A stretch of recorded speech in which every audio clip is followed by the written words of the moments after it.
সালাউদ্দিন রাসেলের কোনো কথা শুনবো না এখানে আমরা। সালাউদ্দিন রাসেলের কোনো কথা শুনবো না এখানে। সখীপুরের মানুষ আমাকে কিভাবে দেখে না দেখে সেটা আমি বিবেচনা করি না, কিন্তু আমি সখীপুরের সব মানুষকে ভালোবাসি, সম্মান করি।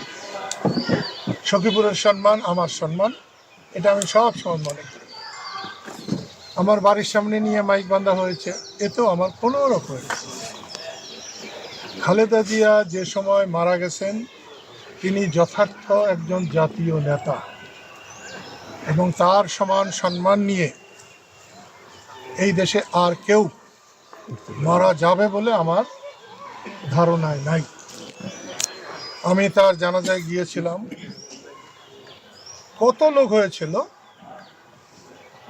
এটা কারো পক্ষেই ধারণা করে বলা সম্ভব। আমি আমার জীবনে কোথাও অত লোক দেখিনি। আপনাদের সম্মান জানিয়ে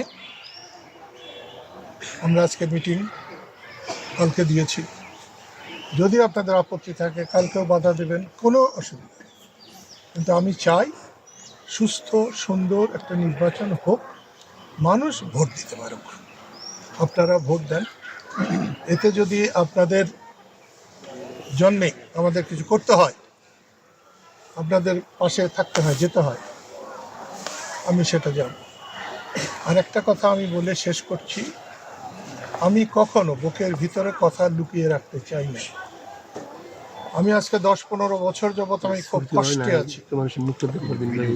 সে কষ্টটা হলো, আল্লাহ তাআলা কোরআনে মজিদে বলেছেন যে আমি মুনাফিককে ক্ষমা করতে পারবো না। আমি ছেলেবেলায় লেখাপড়া করি নাই, এখন আমি রাস্তায় পড়ে থাকা কাগজ আমি পড়ে দেখি, দেখবার চেষ্টা করি। আল্লাহর বান্দা কাকে আমি শত্রু মনে করব? আমি সবাইকে বন্ধু মনে করি, সবারই দোয়া করি। সেই মুনাফিক যে মনে মনে ভাবে এক, মুখে বলে আরেক, একেই বলে মুনাফিক। আমি সেই মুনাফিক হতে চাই না। সেই জন্য আপনাদের বলছি, আমি পরশুদিনও বলেছি যে আমি বিএনপির বিরুদ্ধে,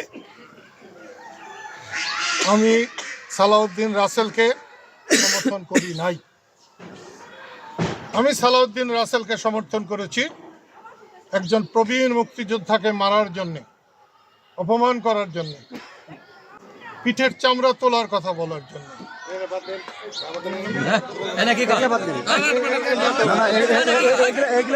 বলার কোনো দরকার নাই। সালাউদ্দিন রাসেলের কোনো কথা শুনবো না এখানে আমরা। সালাউদ্দিন রাসেলের কোনো কথা শুনবো না এখানে, কোনো কথা শুনবো না। আপনার কথা বলেন, স্যার আপনার কথা বলেন, স্যার আপনার কথা বলেন। সালাউদ্দিন রাসেলের কোনো কথা শুনবো না, সালাউদ্দিন রাসেলের কোনো কথা শুনবো না।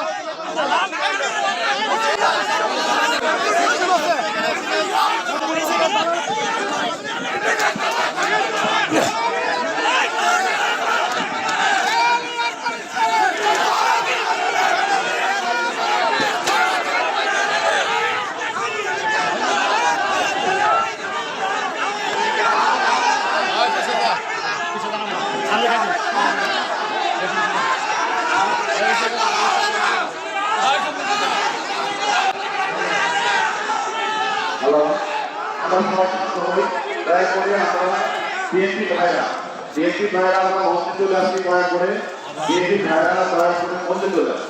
বিএনপি ভাইরা দয়া করে